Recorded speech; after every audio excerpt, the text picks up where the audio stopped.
Now I'll call the meeting of the Carbon County Board of Commissioners to order. Please rise for a moment of silence, prayer, and pledge of allegiance. Lord, be with us today as we meet. Grant us the wisdom to know what we must do, the will to want to do it, the courage to undertake it, the perseverance to continue to do it, and the strength to complete it. We ask this in your name. Amen. Amen. I pledge allegiance to the flag of the United States of America and to the republic for which it stands, one nation, under God, indivisible, with liberty and justice for all.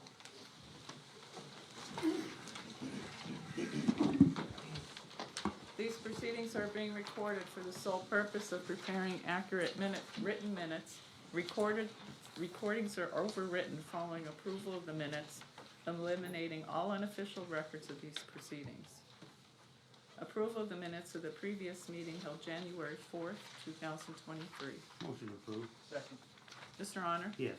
Mr. Lukasevich? Yes. Mr. Notstein? Yes. At this time, we'll have the hearing of the guests. Let me remind everyone you have approximately 3 minutes to do your presentation. So if you would, rise, state your name and where you're from, purpose of your business.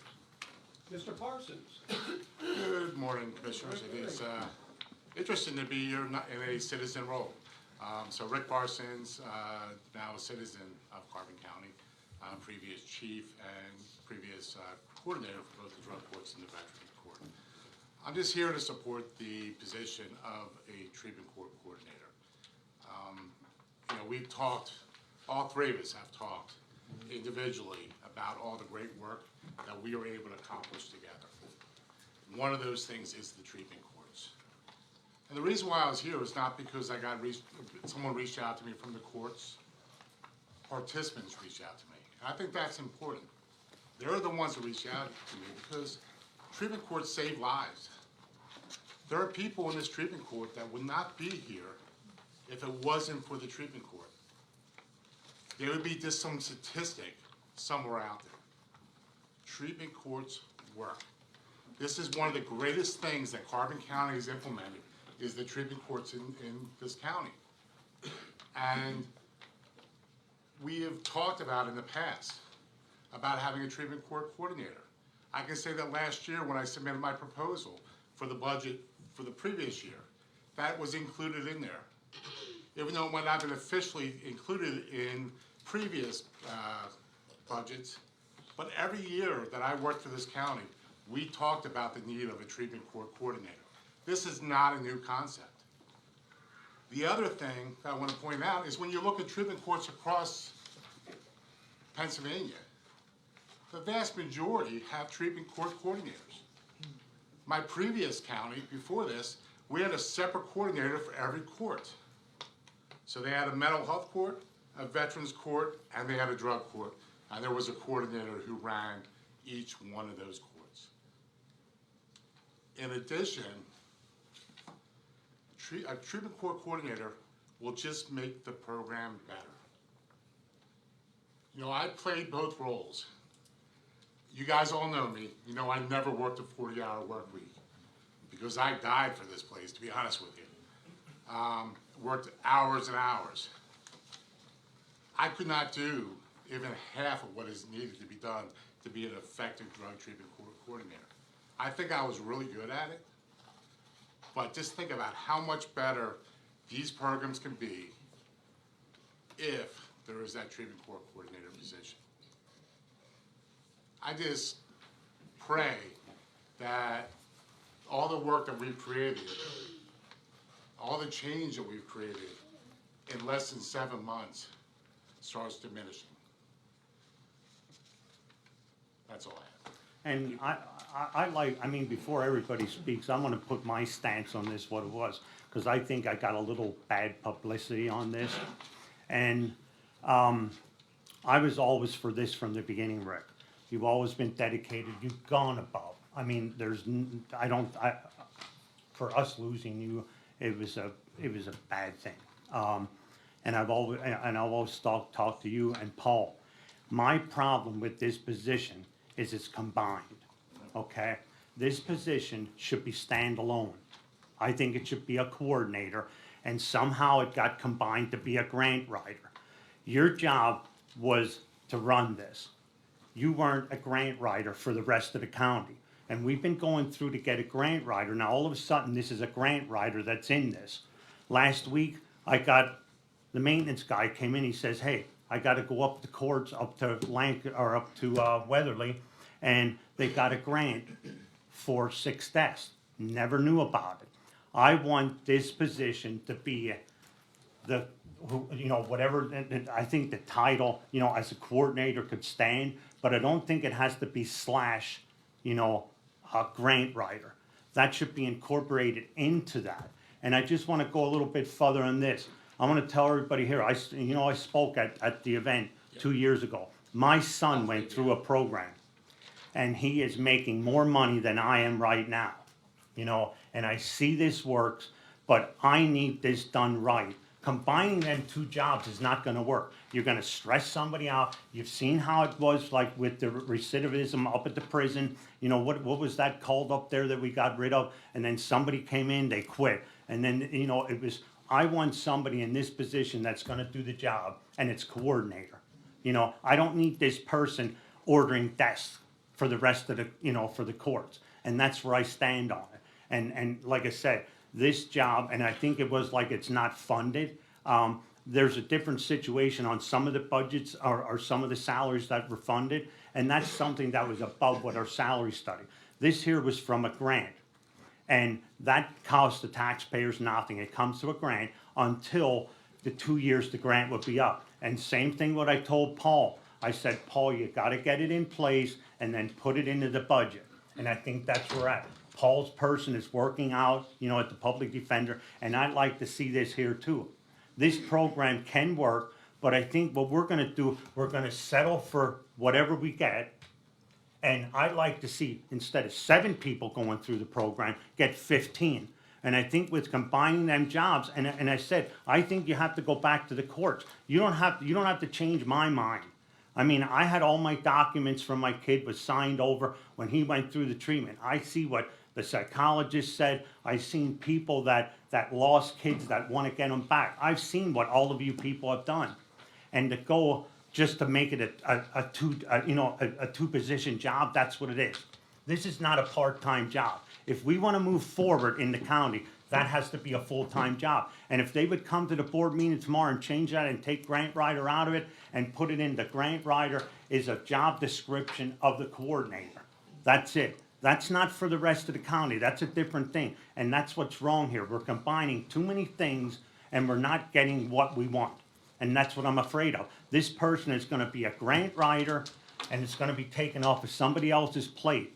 And I don't like that. And like I said, these programs work. I've seen it. I've seen people in my town that it works for. I've seen the people up at the prison. We've got how many people in the prison that shouldn't even be in there? And if you want to talk about saving money, get them out of prison, have them a productive life, and give them their families back. That's all I'm looking for. And that's what I said. I think we have to go back to the judge, and what they presented at the salary board meeting didn't settle with me. I wanted either full or they shouldn't have nothing at all. Because you're, and Rick, you left, and I don't know what it was, over the money, and you know how I was with all of this. I always stood behind that, and I think you know what my personal story was. And I would never vacate this position, but it has to be done right. Why are we making, and we always do that throughout the county. We take something and we want to try to get somebody into the position, and then we make it 2 positions that it looks like it's, that's money-wise. And it's not the money-wise. If we save one life, that person is worth having in that position. And I just don't like that having in there that it's a grant writer, because it's gonna be abused. And I can tell you, you might look at it a different way, but that position as a grant writer is gonna be abused. And it's gonna take away from the coordinator. Like Rick, you were in here and you were excellent at the grants. How much time would you had to do a grant to get desks or to get a bulletproof window for the building? You wouldn't have. And that's what I'm trying to get across to everybody. They gotta change that, and it gotta be a coordinator, and that's it, that has grant writing skills. That's about as far. Now, I mean, everybody can make their comments, whatever, but I think you see where I'm at. This has to go, and like I said, if it's in a grant, that money, even if it's not in the budget, You know, maybe there was a mistake that it wasn't put in the budget to fund this. But if there's a grant and we're getting for that, that would be a crime if we wouldn't have this position straightened out. That's about as far as, you know, what my stance is on it. My comments, I 100% support it and the funding of the positions. The unfortunate part, because the salary board, if I'm correct, was only one position that was approved, so we would have to readdress it with Mr. Honor's concern at the next salary board meeting, and I'll assure you that that will be put back in the agenda and see what we can do. And that was my point, Rick. It has to be done right. I'm not doing it, and excuse my language, I'm not doing it half-assed. Plain and simple. It gotta be done right, because like I said, I've seen this work. I completely agree with you. So Rick, I have my 2 cents, right? The value or the results of drug treatment court or veterans treatment court has not been contested by anyone sitting at this table. Rather, the issue, for those who attended the annual salary board, watched it live streaming or after the fact, knows the fact that the issue was the courts attempted to commingle, as Commissioner Arner stated, the grant writer and the coordinator. Yet they fully understood we were working on a separate track for a grant writer.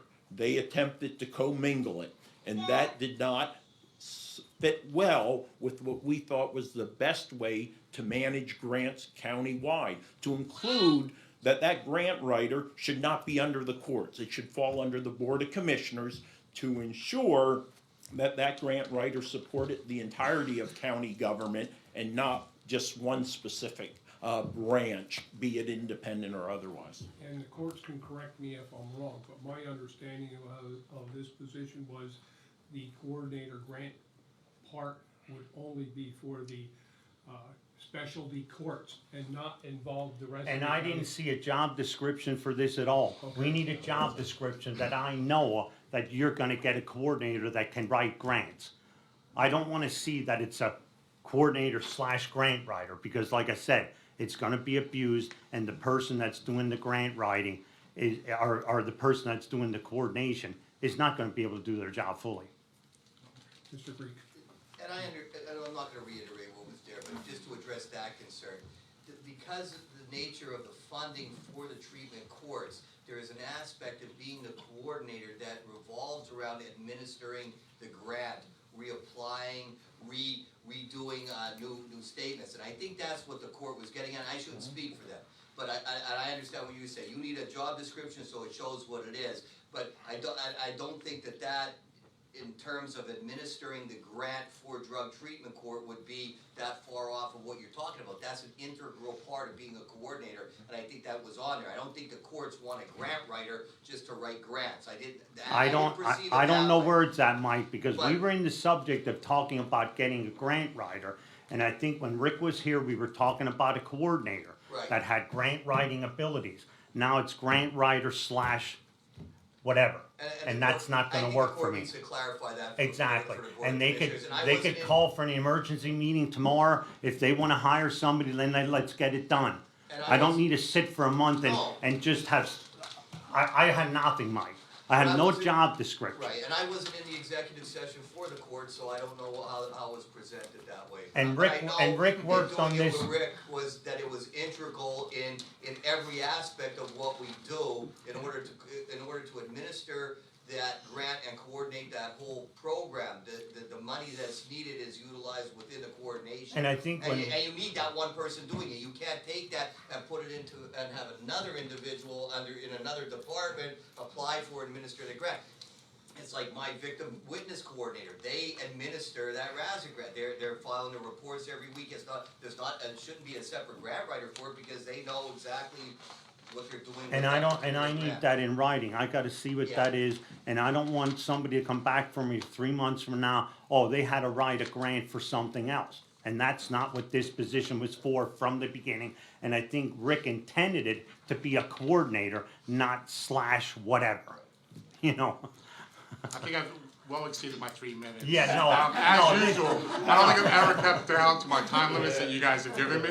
But I just want to thank you, all three of you, for your, Well, thank you for your excellent service that you provided to Carbon County in helping to get this thing going. I know the hours you put in, and that grant writer should have been included under his title, because that's what he did on the side. So Yeah. I want to keep moving here. I'd like to call on Kelly Ham, Thank you, Commissioner. Administrator. Thank you, Rick. Thank you, Mike.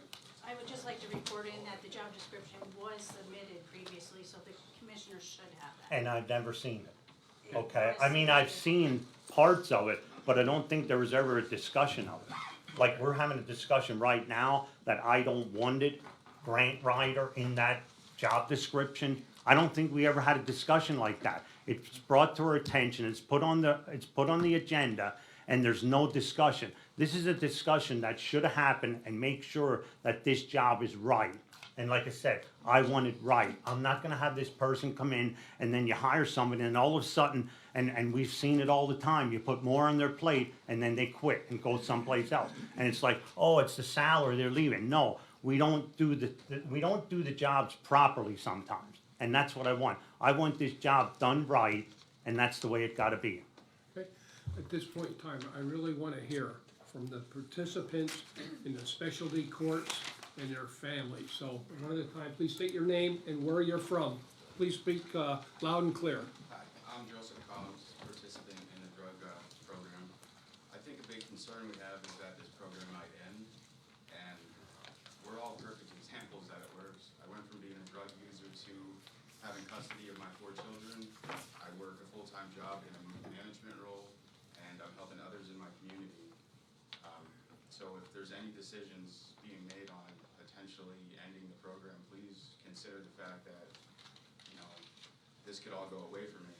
It'd be detrimental to everything I've built in the last 8 months, and I'm probably doing the best that I've ever done in my life, being in this program. This program is the reason I'm alive right now, standing here talking to you. That's really all I have, but, you know. I have please one consider question that. for you. How many days do you know? How many days do I have? How many days? It's about 8 months. About moving 8 months. sober, and in those 8 Clean. months, I've totally rebuilt my life. Judge Matike is gonna have something to say about that.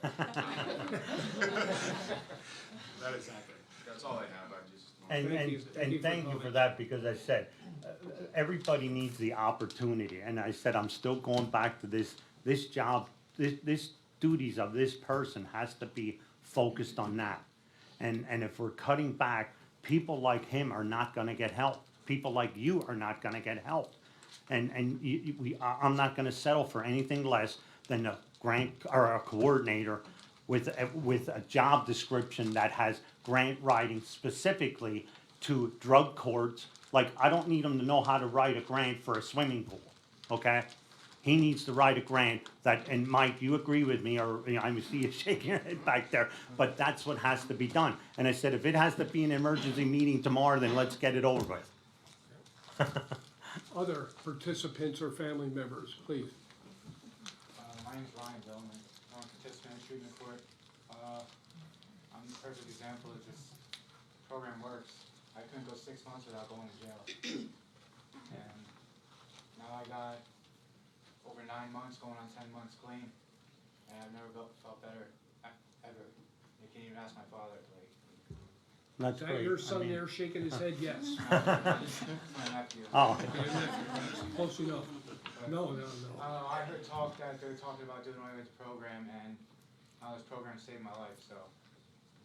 and I can see what your father has. I didn't sleep probably for 10 months until you finally admitted that you need help. And that's what this program is for. And like I said, even if it's only one, that's worth it. So I know where you're at. Miss? And it still bothers you. You wonder what's happening the next day. My name is Melissa Sasonic. I'm sure you've all heard my name before. Yeah, for bad things. But now you're gonna see me new. I'm a new woman today, and it's because drug court, I had the opportunity to have the help to learn how to transition from the street and the jail life to the community life and be back in civilization. And I'm a mother today, I'm a grandmother today, I'm a daughter, and I'm a friend because I'm trusted. I trust myself, and Without this program, I would have died. I know I would have, because I didn't ever do anything else. I didn't know how to go from jail to the street and stay clean. I went from jail to getting home to back to jail. And how many overdoses I have under my belt, you know? But this is the reason why I'm here. I needed, you know, and I'm not just concerned for me, I'm concerned for my old friends in the future to have the opportunity for the same thing. I'm going to another funeral on Monday, you know, and it's getting less and less. People are being saved more and more because of drug court. You know, I can't even believe, like, I know everybody in here. And I just don't want to see Carbon County lose such a good thing, especially over a couple words on a paper that don't belong there. You know, so I'm just living proof. How many days, how long? 412 days. Yeah. Yep. Do you have anything to do? Anyone else? How's your catch? Yes, Ness? Hi, I wrote it down so I wouldn't go blank. That's My good. name's Candy Baylor, I'm from Bowmanstown. My life as an addict only brought me years of suffering, jail sentence, and failures. I never believed I was worth anything. Being told I would never succeed, I believed that about myself. Drug court given me so many opportunities, resources, and good people standing behind me tell me I'm worth it. For the first time in over 30 years, I believe in worth saving. I made mistakes I never thought I'd recover from. It took me more than one for me to get the determination to fight with all my might to stay in the program. Thanks to drug court not giving up on me, I was able to overcome it and get my life together. I've had the most clean time now than I've ever had in my entire life. I'm very responsible and accountable for my actions. Judge Atika has never given up on me, so I'll never give up on myself. He is a fair and compassionate person. He can be tough, not always telling you what you want to hear, but always telling you what you need to hear. And that's what made the difference in me. I changed my ways, and I'm proud of how far I came. I would have nothing have it not been for drug treatment court. I've gained so much in my life, and I'm very serious about the program. I need this program as much as the air I breathe. My life would be a waste without the continuing support from the program, and the amazing team of people, and most of all, the judge who truly wants us to succeed in life. Just being good people, doing the right things, and making the right choices. Drug court has also helped me and my daughter together. We were spiraling in our addictions together, but now we are our biggest support to one another. The program saved both our lives, and we are so grateful for that. We hope the future of this program continues on. I can't imagine where we would end up if it were to close. Jail is a wasteland of nothing to look forward to, but a vicious cycle, coming out empty, scared, homeless, and not having anything to start over. Drug treatment court saves lives and breaks that cycle. Please don't give up on us and the program, and most of all, Judge Matika. Thank you. How many days? 229.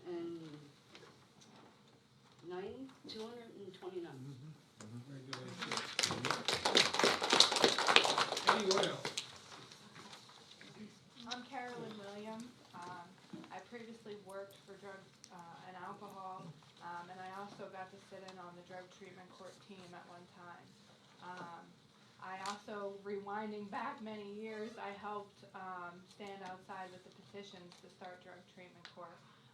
So to say it hits a special spot for me is beyond that. And I felt honored during my time to be able to sit there and watch people change their lives and actually watch the program. I think that it's very important to have the right people in the right roles. And watching and being part of that team, Rick did so much, and we all know that, and he wore many hats. But I hope, and my concern is that Carbon County can get the correct person in that position, and a person that does understand what drug treatment court involves, and the lengths of that. And the point of, writing a grant, or, it's important that it's specified to drug treatment courts, and I can see that. But I have watched what drug treatment court's done for Carbon County alone, and we're blessed to have this program, and I'm honored that I was part of that. I myself have overcome addiction, and I still continue to be in recovery. I just celebrated 10 years opiate-free this month, December, and it's a struggle that I understand, and I also have that will to want to help others and to see others get out of that addiction. But without programs like this, we won't have that. And my brother also is part of the drug treatment program currently, so I'm also that family member now that's sitting back and watching and see this that point from that side. So I would be very sad with everyone else to see that the program would go somewhere. I hope that this can be worked out, and I thank you all for your hard work, because I understand that it's a lot in many different areas, and I hope that this works out. Thank you. Thank you, and I'd like to mention one thing about, you brought up of how hard it was to get the court started. I know Mr. Parsons, Mr. Greek, and Ms.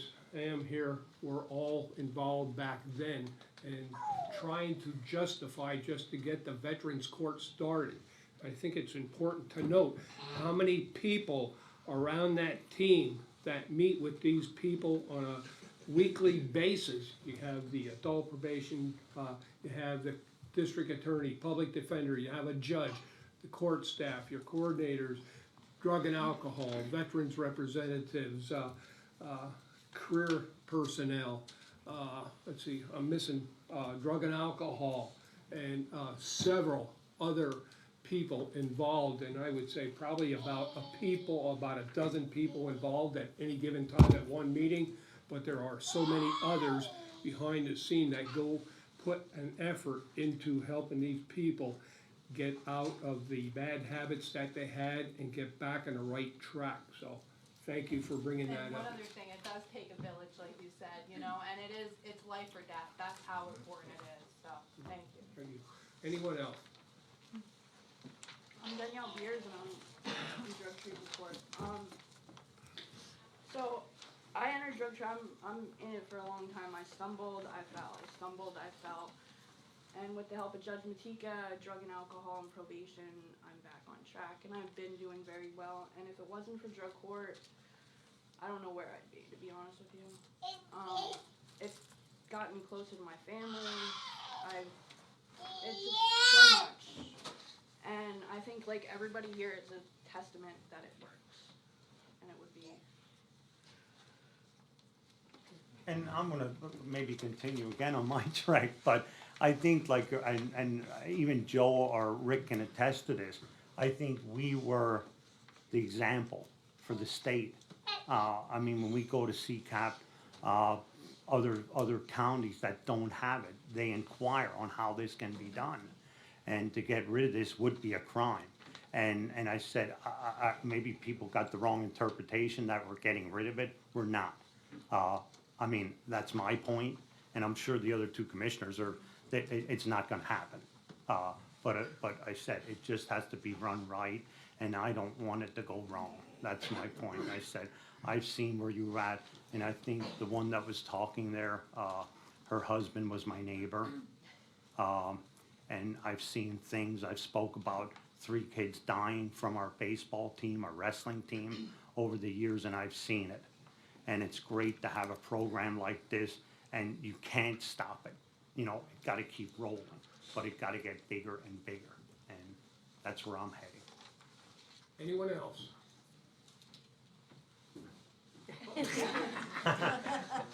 We'll let him ask the question, maybe he has one. Okay, I have one question. I have one question for you there, Sonny. What's your name? What's your name? Garrett. Oh, Garrett. okay. All right. But thank you for coming today, sharing your stories. I think it's extremely important that not only we here sitting at the table hear it, I think the public needs to be fully aware of what is going on and the successes we have, the lives that have been saved, the families that have been brought back together. We have our losses. We have maybe a 1% success rate, very low failures. Takes a while, and I have seen them. I used to attend on a regular basis on the Veterans Court in particular, not too often in the specialty courts, but there's ups and downs. They do good, they fall, they get back up, and that's what's important. Get back up, reach out to your team and those that are there for you. It doesn't end after you graduate from drug court or veterans court, specialty court. It's continuing. If you feel you need that help again, the call, I think everyone in that team has told you many times, do not hesitate to reach out for help. They are there for you. When you graduate, it's not over. It's a continuing battle for all of you, and I wish you all success. Okay? Okay, can we move on now? Oh, I'm sorry. Let me, I do have a letter here from the Doyle Heffley, from the Representative Heffley. I'd like to read it real quick. Dear Carbon County Commissioners, I write to you today with my concerns and the concerns of community members that I had met with, that the Carbon County treatment courts may cease to exist if the county commissioners do not to continue the support of the continuation of these programs. These specialty courts across the Commonwealth have proven to be successful in reducing recidivism rates and assisting those who struggle with addiction to get this into successful treatment programs. We all know that what the toll is, that the addiction crisis has caused families in Carbon County area. According to Pennsylvania's opioid dashboard, there are 1,465 individuals known to be struggling with addiction in Carbon County, with 37 overdose deaths in 2021 alone. We cannot solve every problem. The Carbon County treatment courts have been incredibly successful in helping those who have come before it to turn their lives around, with an estimated 40 graduates between the Veterans Court and the Drug Court, and to date, none of the relapsed into the county criminal justice system. And that is something to be proud of. While I understand the financial constraints of Carbon County, I feel that it is important to continue the programs that have been proven to be successful. The funding of hiring a specialty court coordinator and grant writer would allow the program to continue, while at the same time allow the county to apply for state and federal grants coupled with opioid settlement dollars to continue to fund this operation. As always, my staff and I are here to assist the county at any level, and we look forward to working with and together to combat the overdose addiction epidemic that has destroyed the lives of so many in our community. Sincerely, Doyle Heffley, Pennsylvania State Representative, 122nd District. Okay, now we can move on. Okay, the next item is the report of executive session, Sal. All these executive sessions were for personnel reasons. Thursday, January 5th, 10 a.m. Friday, January 6th at 9:45 a.m. Tuesday, January 10th at 10:30 a.m. and 1:30 p.m.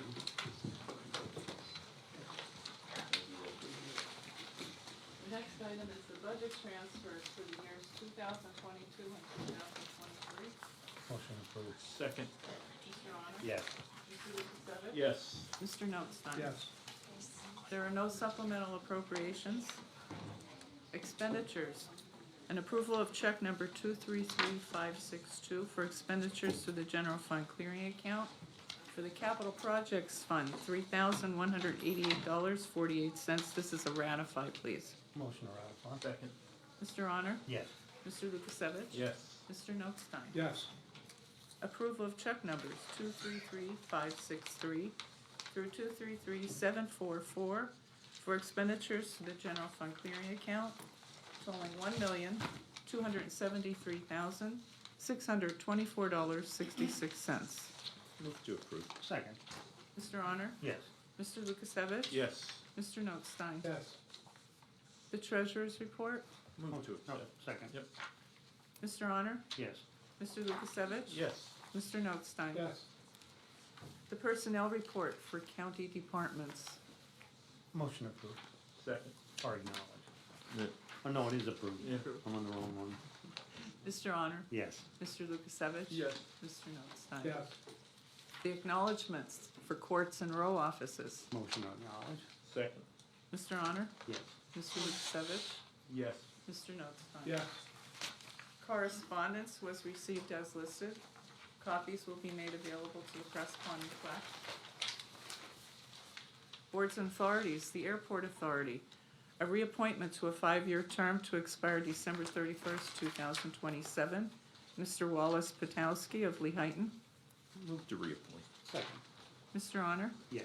Mr. Lukasevich? Yes. Mr. Notstein? Yes. The Correctional Facility, for approval and execution, the quote received from Access Control Systems Incorporated of Milford, New Hampshire, to purchase an Ion Scan 600 at a cost of $33,098.19, including a 3-year warranty at a cost of $8,144, shipping $137.50, on-site training of 10 people at a cost of $5,931.25, for a total of $47,310.94. This is under CoStar's contract number 4400016287 and number 4400023857. Motion approved and execute. Second. Mr. Honor? Yes. Mr. Lukasevich? Yes. Mr. Notstein? Yes. The county policy for clarification, for adoption, policy number 2023-01, clarifying a previous policy enacted on February 4th, 2005, outlining allowable meal expenses and reimbursement of costs to employees while on travel status. Maximum amounts to be reimbursed are $10 for breakfast, $15 for lunch, $25 for dinner. This is not a change in the policy and only provides clarification. Move to adopt. Second. Mr. Honor? Yes. Mr. Lukasevich? Yes. Mr. Notstein? Yes. Courts, district court offices. For approval and execution, the proposal received from Vistacom of Allentown, Pennsylvania, to purchase Poly Systems for the 4 magisterial district offices at a cost of $19,245.60, including 5-year Vistacom managed services plus Polygold Seal at a cost of $16,043.40, for a total of $35,289. The proposal includes the equipment, installation, and training under CoStar's Agreement 034-E22-156. Move to approve and execute. Second. Mr. Honor? Yes. Mr. Lukasevich? Yes. Mr. Notstein? Yes. Liquid Fuels, for approval and submission, the annual report to the Pennsylvania Department of Transportation for the Liquid Fuels Tax Fund, account listing an unencumbered balance of $147,887.39 as of December 31st, 2022, listing the encumbrances for Packer Township, Penn Forest, and the Guide Rail Project. Motion approved. Second. Mr. Honor? Yes. Mr. Lukasevich? Yes. Mr. Notstein? Yes. For approval and submission, the annual report to the Pennsylvania Department of Transportation showing the balance of Act 89 funds for calendar year 2022. Balance is $482,582.23, and it is a reporting requirement for funds which the county received and can only be utilized for construction, reconstruction, maintenance, and repair of bridges. Move to approve and submit. Second. Mr. Honor? Yes. Mr. Lukasevich? Yes. Mr. Notstein? Yes. Act 44, annual report to the Pennsylvania Department of Transportation. Reporting balance of Act 44 funds for calendar year 2022 in the amount of, I believe that might be a typo there, balance as of December 31st, 2021 should be 22, in the amount of $333,617.23. It is a reporting requirement for the county for the funds received and can only be utilized for construction, reconstruction, maintenance, and repair of bridges. Motion approved with the change of the 22.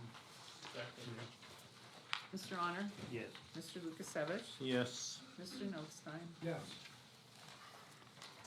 Planning and Development for ratification, the award of funding in the amount of $50,000 from the Pennsylvania Department of Community and Economic Development for the Municipal Assistance Program grant for the term of July 1, 2022 through June 30th, 2025 Funds will be utilized to update the Carbon County Comprehensive Plan and Greenway Plan.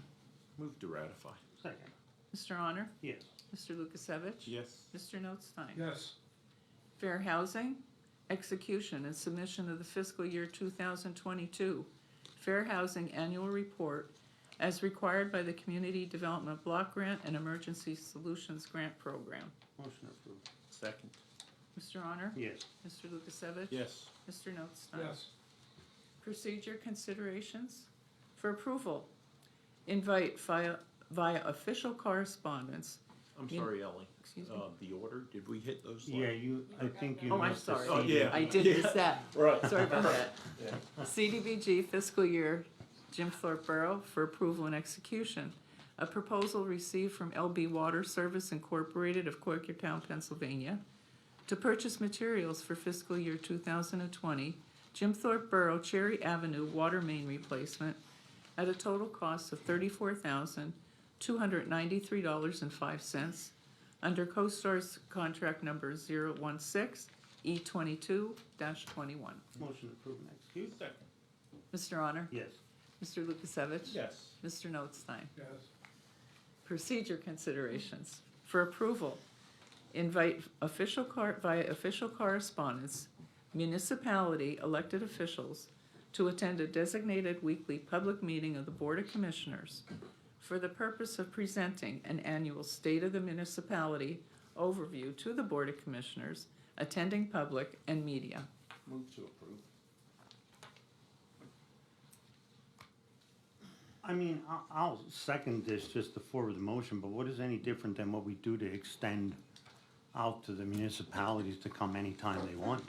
I mean, I don't know why we have to actually have a policy for that. I don't know what everybody else thinks about it, but, I see no reason. Hey, you can certainly come at any given time to our meetings, but to request them to come and do a state of the municipality overview, and attend the public meeting, the county meeting, so that is something they should be doing at their municipal level. Yeah, but And at I their, don't see why we have to personally invite them. Did you ever invite them at one of the COG meetings? we invite them to all the COG meetings. Well, We not invite in them the to- COG, but at the COG meetings, invite them to the commissioners meeting. And we talked about this last year, the same thing. We invite them all the time, but Well, let me state, right, the State of the Municipality presentation to the Board of Commissioners, or the board, right, really serves as an opportunity via the public forum with significant media coverage and social media broadcasting reach, in which elected bodies of the borough and township level have afforded the occasion to present their priorities, accomplishments, and issues to increase both citizen and commissioner awareness, thereby creating a base of common situational awareness that results in a higher prospect of understanding and collaboration between the borough's townships Board of Commissioners. There's nothing like a nice invitation to invite them in a regular fashion to come before this board and take advantage of the opportunity that this particular meeting presents. It's unrealistic to think that the commissioners can be out attending sufficient municipality meetings to have a good understanding of what is occurring in the municipality. Sure, we can get it from the Times News, the Standard Speaker, Blue Ridge Cable, but I will tell you, how much have you read on Lower Toe or the other smaller municipalities, right? The coverage isn't there for us to gain sufficient situational awareness to understand what is occurring. So I would always beg the question, what does it hurt inviting municipality representatives formally to this meeting to present as they may desire, so that we can better understand their issues and challenges? I will tell you, I do not understand the logic or reasoning of my colleagues on this. They can say there's an open invitation, but there's an open invitation to come up to my house on Christmas morning. Do you show up? No. But I can assure you, if I sent you an invitation, a personal invitation, desiring your attendance, you're more than likely to show up and present your views and wish greetings of the season. So again, I don't understand the logic and rationale of my colleagues. A copy of the concept was once again provided to the press. It's in your email inboxes. Was that sent to us? You saw this in 2021, 2022, and now it's out there on 2023. Okay, we have a motion on the floor and a second. Further discussion here. I don't have a problem so much. You can send your invite, dude, if you would like to come and present at the meeting, please contact. Something simple, a simple invite, you're invited to the meeting, and let's see how many show up. And I think like this summer, well, the summer and the fall, I had like 2 zoning meetings, and I invited everybody. And I think 20-some showed up, and it's like, what's wrong with us just sending it out to the municipalities and just do it? I don't see where we have to have a motion to say, okay, that's what we wanna do, and put it in our, send it out. It don't matter to me. Send, if you wanna do that, Chris, I'm fine with it, but I don't think we need a motion to do that. I mean, extend out to them. I did it for all the zoning meetings. I send it to every municipality. And I think I had 27. If you need the list, I can give you the list, or if you want me to send it out to them, I could extend it out to them. Call for the vote. Mr. Honor? No. Mr. Lukasevich? Yes. Mr. Notstein?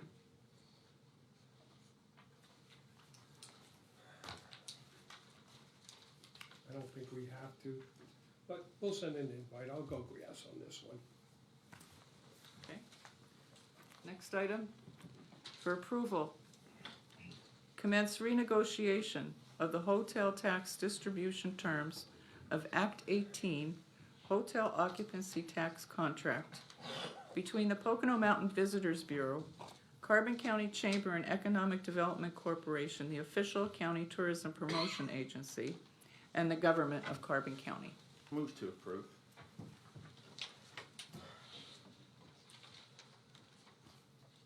Not hearing a second? Motion dies for lack of a second.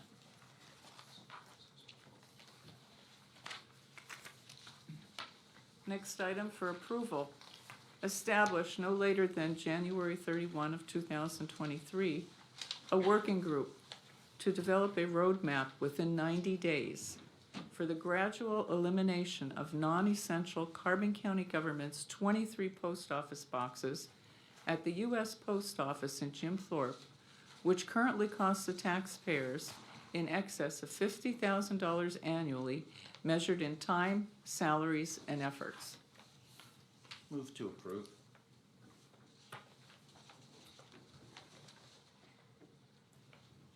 Hearing no second, motion dies for lack of a second.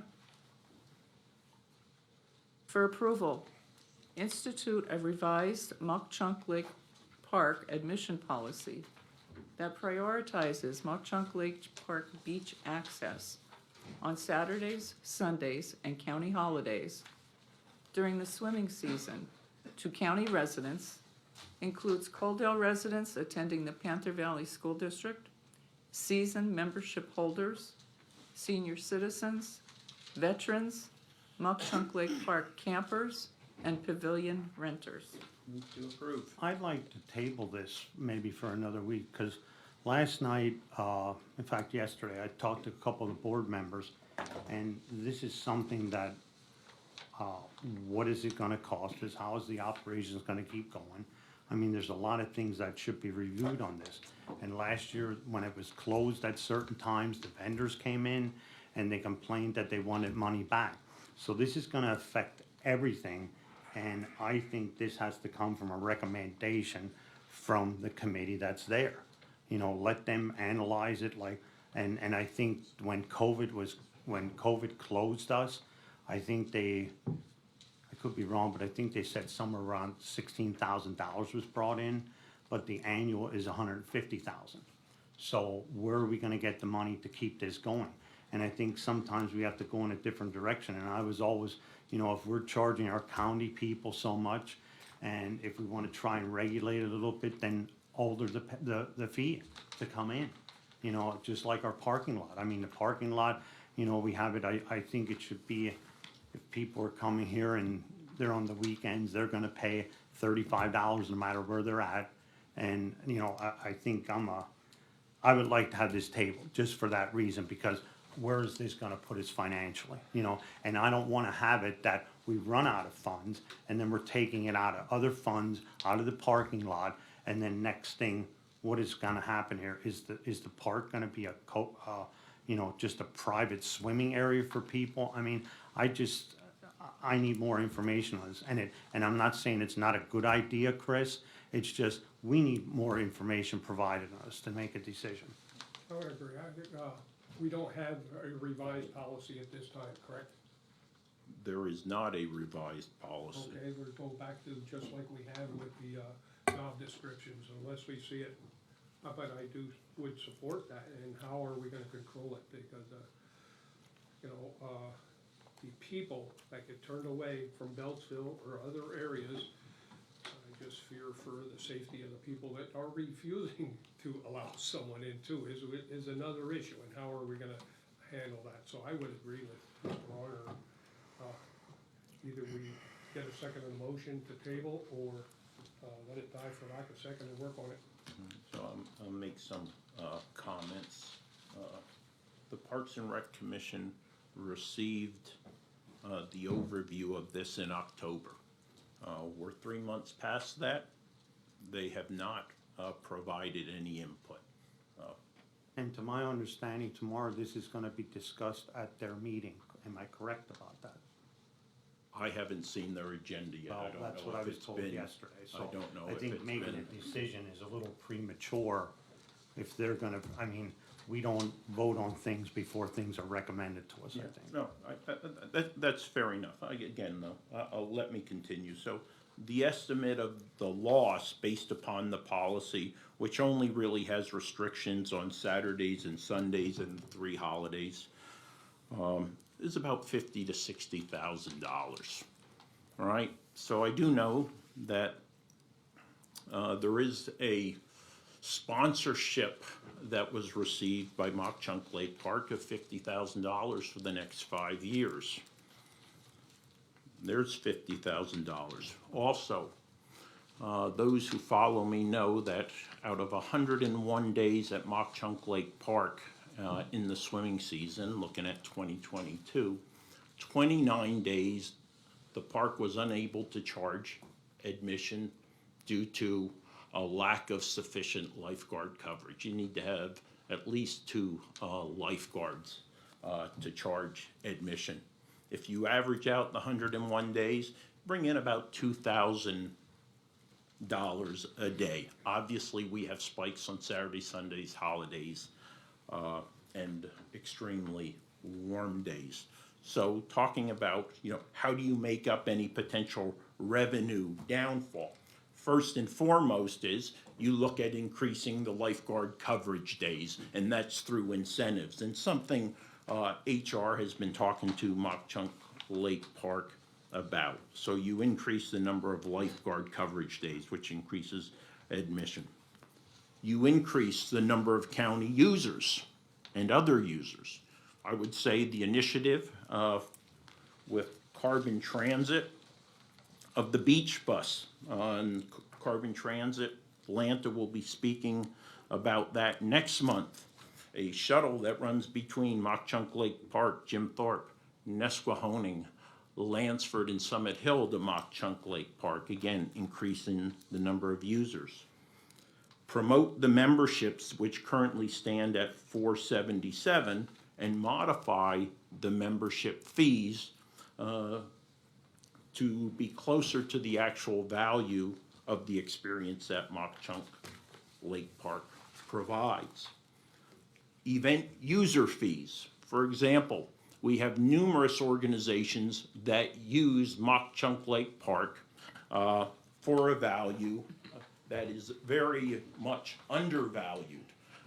Look at what we charge Light at the Lakes, a good cause, but look at the minimal fee we provided them, barely covering our expenses and wear and tear. So another opportunity to raise revenue. So the opportunities for revenue are limited by our imagination and are willing to throw on the table different options and considerations.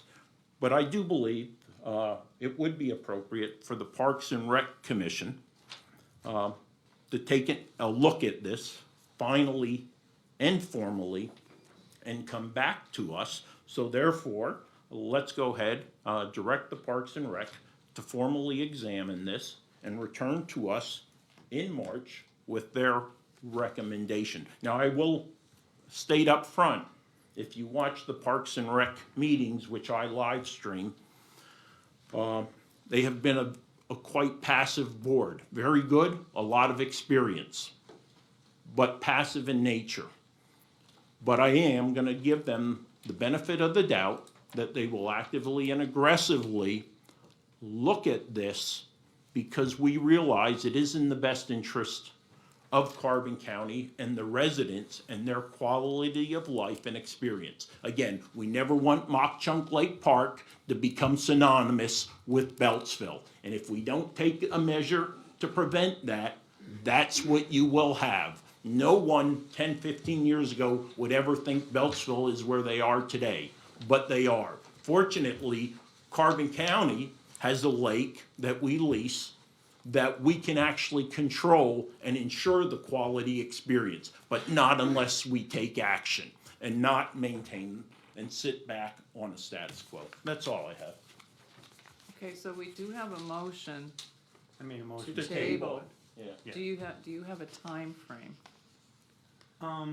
I would suggest when the park board comes back with their, Yeah, when they have it, They like, at least present- we'd have a you go little, to the board meeting, just No. ask them to do something and submit it to us, and we'll look at I it. would say the first Thursday after the February meeting, because again, you want them to kind of take tomorrow's discussion and have a so chance is that, to meet. is that this, It when would be is the it, the second, or the third week They it would meet be? the second Friday of the week. So it would be the could third, it would be Yeah. presented, and they could Yeah. actually even come to the meeting. Yeah. You know, if they wanna do that, so it'd be the third Thursday Yeah. of the Yeah. month, okay.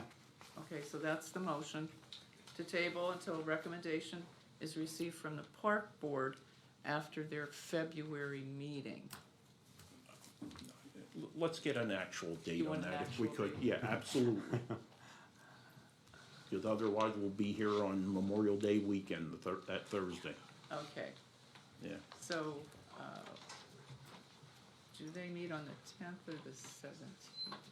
It would be the 10th, if that's the 10th. second Friday. That's the second Yeah, Friday. that's when they would meet. It would be the 16th, 16th of February, right? Right. Yeah, so table until the 16th of February. That's fine.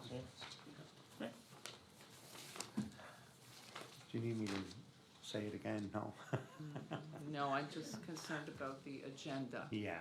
you know, because the 16th is the actual meeting day for the commissioners. We have to have it posted on the 15th. Well, we'll have it as an agenda item, we'll post it on the 15th as an agenda item. If they come back with nothing, they come back with nothing, Okay. right? Okay. Yeah. Okay. Yeah. All right, I'll call for the roll. You need a second. Yeah, I'll second, or Well, anyway, whoever. right, yeah. Who seconded that? Chris? Yeah, oh, yeah, I thought either. Chris did. Yeah, Okay. that's fine. Mr. Honor? Yes. Mr. Lukasevich? Yes. Mr. Notstein? Yes. The next item, for approval, direct the county solicitor to commence the necessary research for the option of invoking eminent domain by the county of Carbon for the public purpose of protecting Mock Chunk Lake and Mock Chunk Lake Park from the ill effects of actual or potential encroachment by private or commercial development to include on Carbon County parcel 106-40.83, deed book 2513-373. The solicitor will provide his report that will include legal authority, process, time estimate, and other factors that he deems relevant to the Board of Commissioners within 60 days. Move to approve. I will second that on discussion. I think this is something that we sent a letter to Jim Thorpe on our stance on it. And I'm not a person that's in the condemnation of property. I think people own their property and it's theirs. And what are we gonna do? Are we gonna go from this and then maybe if we need more room, are we gonna condemn a property next door? I don't think that's the way to go. And this was put to Jim Thorpe the way it was, and I go back to my zoning meetings that I had. We had in these studies, and I think one of the people is here that gave one of the presentations, and the adverse effect that can happen when you do something wrong. And they were made aware of it, and I think Jim Thorpe is the one that should stand good for this. I think, you know, if the people don't want it, then they should go to meetings and tell them. Because this has been a discussion that they were presented that it could affect the water, they take water out of there, and just the overall, like of just the community. Like, what is it turning into? You know, when it was presented to us in the first place, it was 10 places. You know, what's it gonna turn into? Is it gonna turn into more? Are they gonna have the sewerage to back it up? And I said, if you don't have the proper sewerage in, one of them out of the 10 would leak and their water supply is done. So I hope they know the adverse effects of what could happen with this project. And I think they should look at it a little bit more than us condemning the property. I think that's their responsibility. I think we take responsibility for make sure that everything is, you know, we're doing the elections, we're doing aging, we're doing children and youth. That is their job to protect their community, not ours. I mean, we voiced our opinion to it already, and whatever decision they make, we're gonna have that, and that's on them, you know? And like I go back to it, condemning land, I don't think is the way. I think they should make the correct decision on what the adverse effects are gonna happen to their community. Mock Chunk Lake Park is in my portfolio. It's in the Board of Commissioners' portfolio. It's a lease agreement we have, and we have an inherent right to protect that lake and the recreational experiences that it provides our county residents and visitors to this great county. Carbon County Board of Commissioners did state to the Borough of Jim Thorpe that we are resolute in our commitment to protect Mock Chunk Lake Park and the creek and prepared to take any and all steps as necessary. The fact is, the only way to protect Mock Chunk Lake Park from septic or runoff from development is to go ahead and seize at a fair market value, purchase, let's use that term if that sounds better, at fair market value, using our legal authorities, to acquire that property. Because regardless if it's 10 homes on septic or 60 homes on a sewer system, there are notable ill effects that are likely to occur. Fish and Boat will tell you it, DEP will tell you it, even the Borough of Jim Thorpe will tell you. But at the end of the day, Mock Chunk Lake Park isn't the responsibility of the Borough of Jim Thorpe. It's the responsibility of the 3 men who have been elected to look after the best interests of the citizens of Carbon County. And I'll always be the lead, and I don't need to be a follower on this. We need to do what's right. We need to do it now. We need to move forward with having the solicitor do the necessary research so when the time comes for a potential decision, we're ready to act and not sitting here watching 65 homes get built or on-lot septic going onto that property. And then maybe not this year or next year or 10 years from now, but at some point, we see a degradation of the quality of the experience at Mock Chunk Lake Park. And that's all I have. While I am deeply concerned about the quality of water in Mock Chunk Lake Park, I am sure that the Borough of Jim Thorpe is equally concerned since they withdraw water for their water supply and drinking. But I cannot support anything that would take property from an individual, as Mr. Arner stated, where does it end? I cannot support that, legal or not, and I cannot, even if it was legal, I will not support proceeding with it and wasting our funds if it's not gonna pass. Wasting our funds, what funds are you referring to? well, they are wasting our time, let's put it that way, in seeking, the ability to, do this. I just can't see it. So, call for the vote. Point of order. And again, you know, I'm kind of tired of this. If we're going to adopt parliamentary procedure, hold on. If we're going to adopt parliamentary procedure as we did on January 6, 2020, which we're going to adhere to Robert's Rules of Order, no one individual ends or terminates discussion. Discussion terminates by a vote. If I want to sit here and talk for another 10 minutes until a vote is taken to terminate, that's how it works. So again, we're going to play by the rules or not.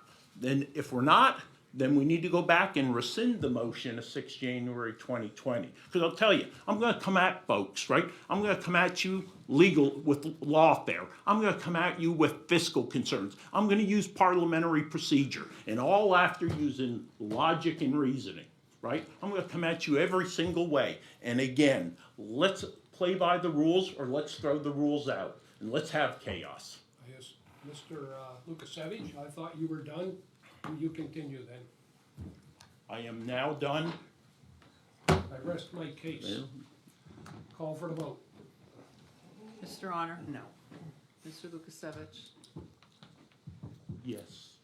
No, Mr. Notstein? no. A big stink over nothing. A point of order. Again, You said after you were done. You after did all that. these years, Okay. Commissioner, I would expect you to understand parliamentary procedure. It's not your first day in the rodeo.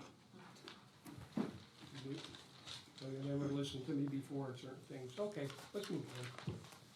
Next item, the Sheriff's Department for approval and execution.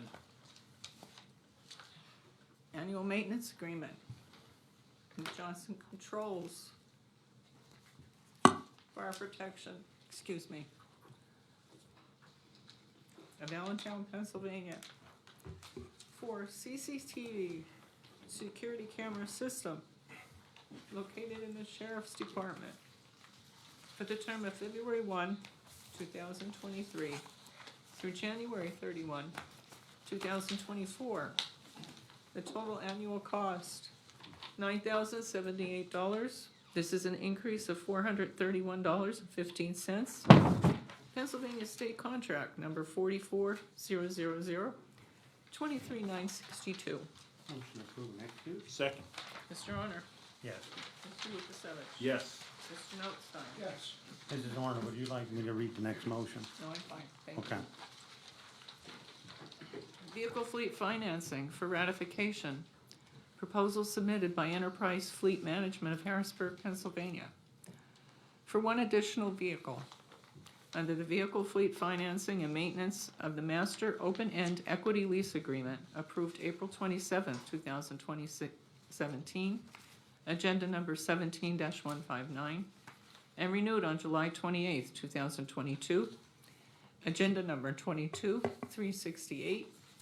Vehicle is for the term of 60 months, a 2022 Dodge Ram with a 9-foot plow, salt spreader, dump body, no maintenance agreement, at $1,610.09 per month, with a capitalized price reduction, upfront charge of $18,994.82. Motion approved. Second. Mr. Honor? Yes. Mr. Lukasevich? Yes. Mr. Notstein? yes, ZNA for approval and execution. Letter of agreement with Zelenkovsky Axelrod LLC of Harrisburg, Pennsylvania, for financial consulting services for the year 2023 for a fee not to exceed $91,000. Hourly rate has increased from 250 to 260. Maximum number of hours increased from 250 to 350. Motion approved. Second. Mr. Honor? Yes. Mr. Lukasevich? Yes. Mr. Notstein? yes. Solicitor's report. Thank you. For the animal shelter, for approval of, or to reduce the price of an adoption from $100 to $50 at the animal shelter for the month of February, Love a Dog Month. Move to approve. Second. Mr. Honor? Yes. Mr. Lukasevich? Yes. Mr. Notstein? Yes. For children and youth, seeking approval and execution of a fourth extension to the consulting agreement of August 12th, 2021 with Kelly Noble of Bethlehem, Pennsylvania, to provide fiscal services to the Children and Youth Services Department, extending that agreement to June 30th of 2023. All of the other terms of that agreement remain in full force and effect. Motion to approve and execute. Second. Mr. Honor? Yes. Mr. Lukasevich? Yes. Mr. Notstein? Yes. Concerning the courthouse renovation project for ratification of change order number 4 to the contract with Boyle Construction Incorporated of Allentown, Pennsylvania, to include Geringer Corporation to conduct the roof inspection by drone. The inspection will include evaluating the slate roof tile, wall flashings, roof penetration, snow rails, pole gutter, and leaders and valley and hip flashings, including a roof report with photos. This change order increases the contract by $850 for a new contract total of $819,412. Move to approve. Second. Mr. Honor? Yes. Mr. Lukasevich? Yes. Mr. Notstein? Yes. For janitorial services, seeking approval and execution of addenda to the agreements with independent contractors for janitorial services at the Carbon County Magisterial District offices and Carbon County Office of Aging. The addenda amend agreements increasing compensation with Rachel Sterner, $300 per month, representing an increase of $62.50 per month. Cynthia Roberts, $300 per month, representing an increase of $62.50 per month. Gloria Otto, $300 per month, representing an increase of $50 per month. And Linda Pugliese, $300 per month, representing an increase of $50 per month. The increases in compensation will be effective retroactively to January 1st, 2023. Motion to approve and execute. Second. Mr. Honor? Yes. Mr. Lukasevich? Yes. Mr. Notstein? Yes. Nothing further for the solicitor's report. Any further business? Hearing none, Commissioner Honor? I just want to comment on, I think I want to thank the people for coming in and bringing this to our attention about, I think things have been resolved about the issue with this position. And I wish everybody would come instead of, doing Facebook and trying to get answers all the way. And I'm hoping they all got the answers today. And I think, I don't want to speak for the other two commissioners, but we want this drug court to move forward, keep it. And I said, like, some of the things, I don't know if they have any questions, like with Zelenkovsky. I think we're gonna try something a little bit different here and try to get things done and the salaries and everything, and that's why, Jeff Weiss from Zelenkovsky, the hours went up on him. And hopefully we can have the budget done before the election, which everybody, I think, is looking for. And I think for that roof flyover, we did not, the person that works on our roof now could not do what we wanted to do. So that's why that Boyle was actually increased, that it would be actually in, but it would be in the project, but we want to get that done as soon as possible. And I don't know what else to go over. I mean, the janitors, janitorial services, I always thought they were underpaid. And, well, we gave them something. So, otherwise than that, that's all I have. Mr. Lukasevich? Nothing. Mr. Notstein? Nothing. Okay, we'll adjourn the commissioners' meeting. Ready, we'll call the monthly meeting for the election board to order. The first item is the approval of the minutes of the election board meeting held on November 11th, 2022, and reconvened December 8th, 2022. Motion approved. Second. Mr. Honor? Yes. Mr. Lukasevich? Yes. Mr. Notstein? Yes. Yes, concerning election board business. Ms. Workman. Yes. I'm Lorraine Workman from Palmerton. I am the minority inspector for the West Ward, the 49th District. What direction do we have to take to get our, where we vote the pole change. We are now in the Borough Garage, and that is not a safe place for us to be.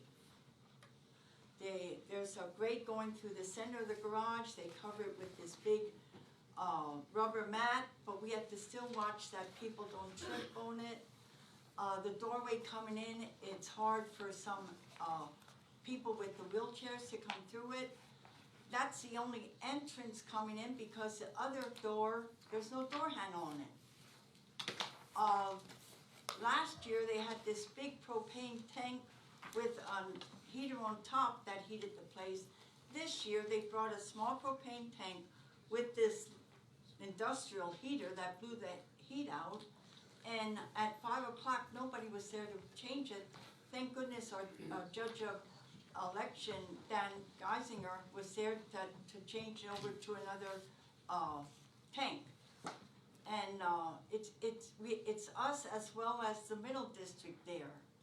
And it's just not the proper place for us. Was that always a location that was, or was it changed, Well, or? we were at West End Firehouse, and then the Okay. firehouse was sold. Yep. And then COVID came, so then they combined the middle district and us, and we were at the new firehouse.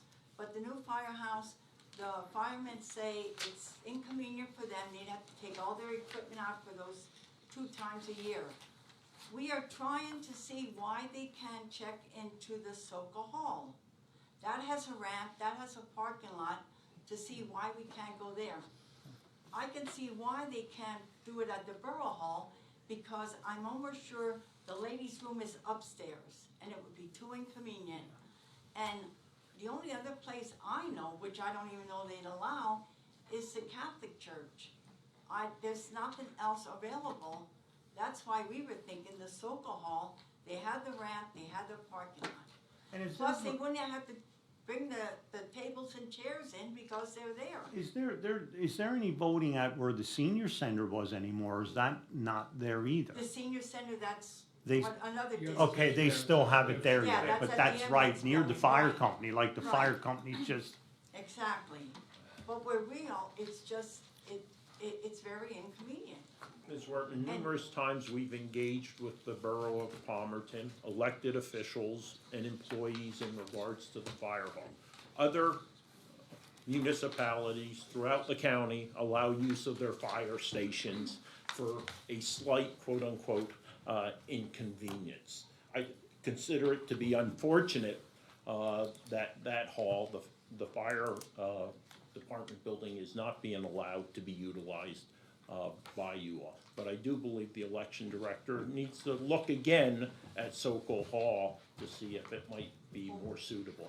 We have been to council meeting, we have contacted Lisa constantly, even private citizens have contacted her. And it just seemed, we contacted Doyle, it just doesn't seem, you know, nobody's making a headway of it. And being elections coming in May, and we had the most, our district we have 500, we're low. But this past election, we had 255 people vote, which was really shocking for us. Middle had over 700, and they're sharing the same place with us. And we feel it would be a lot easier if we could get the Sokol, and a lot safer. Okay, we'll have to look into Yeah, it more, we'll- Ms. Workman, Okay, I and see if we appreciate can't find an alternate location. I don't know if anyone has ever spoken to either one of those facilities, if they would be willing to open up their doors for elections. So, we'll have to check into that, Okay, I think we both, all of us, the 3 of us, I mean, Okay. thank you. Any other guests? Further business? Hearing none, meeting adjourned. Amy? Good morning, gentlemen. Morning. Staying on the election topic, I see Lisa's resignation here. Yeah. So how is that going to affect the county now? Big time, real big time. We are looking to advertise as soon as possible to get the ball rolling. We'll be addressing it shortly. We all realize that there's no way that we can hire someone before Lisa leaves, so it will not even be a training position, but we're hoping to have it posted shortly. Amy, 22 months ago, we hired an assistant director. and specific in her, as she was selected, in her duty position was the responsibility to pick up the slack in the absence of the election director. I am fully confident that until a permanent director is hired, once Lisa departs, that they will be able to manage the office and run an effective and efficient, transparent election, just like we always have. Thank you. That's all I have then. Thank you. Kelly, The letter that you read from Doyle Hafley, can I have a copy of that? okay, The clarification on the policy regarding meals, why was that necessary? just a word, for the meals. Because the, what it did not include before was the tax, for the It needed meals and to be that. written. So, and it wasn't only there, we've run into an issue where a caseworker was out and had to make purchase on their own credit card, and they were not being reimbursed for the taxes when they're performing, their duties as a caseworker in children and youth. And, we had to change some wording in the policies to ensure that they would be reimbursed for the taxes and still maintain the maximum allowable expense for the meals. So to ensure taxes, the reimbursement was inclusive of taxes, where there was some discrepancy or discussion, was it or was it not? And working with the controller's office and, legal counsel and otherwise, determined, yes, it should be duly compensated, and that's the decision that's been reaffirmed, really. Okay. And please refresh my memory. What is the status of the coordinator for the treatment courts? Well, it was approved in the salary board, and it's a matter of funding, and I know Mr. Warner's concerned. I just have a little bit of a different of opinion. Yeah, it's, in my opinion, yeah, I don't want that person doing other grants as well. If it's for grants, it's for the court system. Then that person would know better than an outside grants person on where to go for the grants, how it could be spent. So, in my opinion, if it has to be spelled out that way in a job description, I don't know if that would satisfy Ms. Arner's concerns, that is strictly just for, the court system and looking into the different grants through the AOPC or, whatever, just to keep those, different courts functioning. And, well, not only, courts, it could be other things within their realm. So, was that approved? It was approved, Was yeah, approved. it was It's a matter approved, of it was funding just, it. my no vote was just for that reason, it wasn't that I didn't want it. I just needed settled down with that person, and I said, like, Rick went above his duty. I mean, and like, I think Paul got the grant, Rick helped him do that, but I just don't, and if it's court related and they were, trying to cut down recidivism, and it's a little bit different, but then when you go to, like I said, I don't think they need to do grants for furniture. It's as simple as that. Have you hired for that position? I don't, no, I not don't. funded. Yeah, it's not, not Yeah. yet, yeah. And I said I go back to the funding. To me, the other salaries are a different situation. And if it wasn't in the budget, that it wasn't in there for the 40,000, my opinion of it is, how do we do that? Do we adjust the salary? Adjust the budget? But it has to be done, and it's funds that come that we're gonna get for 2 years. The issue I think that we're gonna have, and like with Paul's got that position, and it worked great, and now it's, should be in the budget. And I think that's how this should be handled also. Put it through as what as what the grant said, and I don't think it's any discrepancy over the taxpayers' money, because there's money that we're getting in. Is it a technical error that it wasn't in the budget to be funded? But I don't think we should go by that because I think it should be handled a little bit different because it's from a grant. And we realize that in 2 years from now, it's gonna be on our plate. And I would like to see it on our plate and move forward. And I think this is the way that if we approve it, like the way that it is, and go through with it funded through that grant, we're gonna gauge better in the next 2 years if this actually works, you know, and it has in the past. And I don't think we should stand on, you know, where the money's coming from. I think we have to find money to do it. It's plain and simple as that. If we have to find something and pay for it and then get funded afterwards, I mean, that's my opinion of it. But because if you do sit here and make it a budget issue, then it won't be done. And then that would, to me, that would be a shame us for that. Kelly, 26 positions that were recommended for increases of salary beyond the complement are not funded, right? Those are gonna have to be discussed. The only positions that were funded with increases were the positions in the DA's office and the sheriff's. Also unfunded were the two positions, the treatment court coordinator, court grant manager, which we all, I think, at least Commissioner Arner and I clearly stated the concern was with the grant aspect of that those duties and responsibilities. And the other one was the IT specialist of courts. They have not been funded. So what is the procedure from here? We have to make a decision on, are we gonna move funds to support those?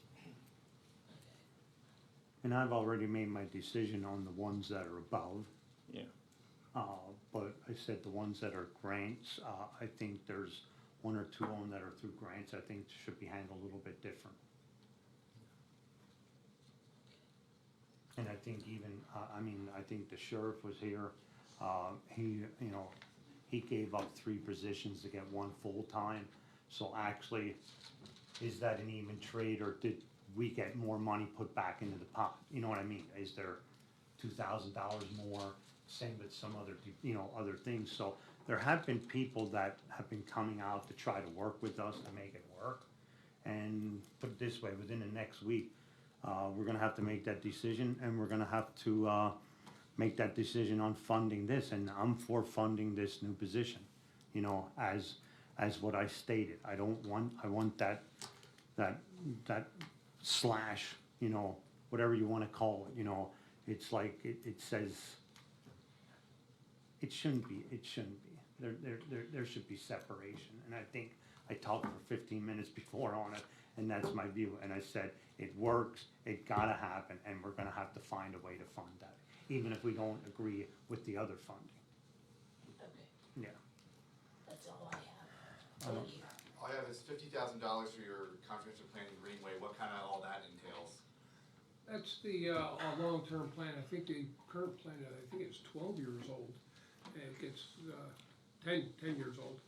I thought it was, 10 years, but I thought we were behind schedule. Sorry. That's good to know we're not behind schedule yet, but it's gonna take a while to do the Greenways plan and how, and we have to go out, to the local municipalities, and others will have input into updating the plan. What is our plan that where are we gonna keep green, and what's gonna really fall into the plan this time would be the ag preservation referendum that was just passed, so it's good timing for that, and how we can leverage those funds, farmland preservation, and it goes back to the comprehensive plan and municipalities of where we can preserve and carefully coordinate development to preserve our natural resources, because we are a tourism county. Unfortunately, we are not an ag county like we used to be, and Christmas tree growers, yes, and maybe a lot of grapes right now, but we still have a lot of land, and we want to protect that land from development. That's all I have, thank you. Okay.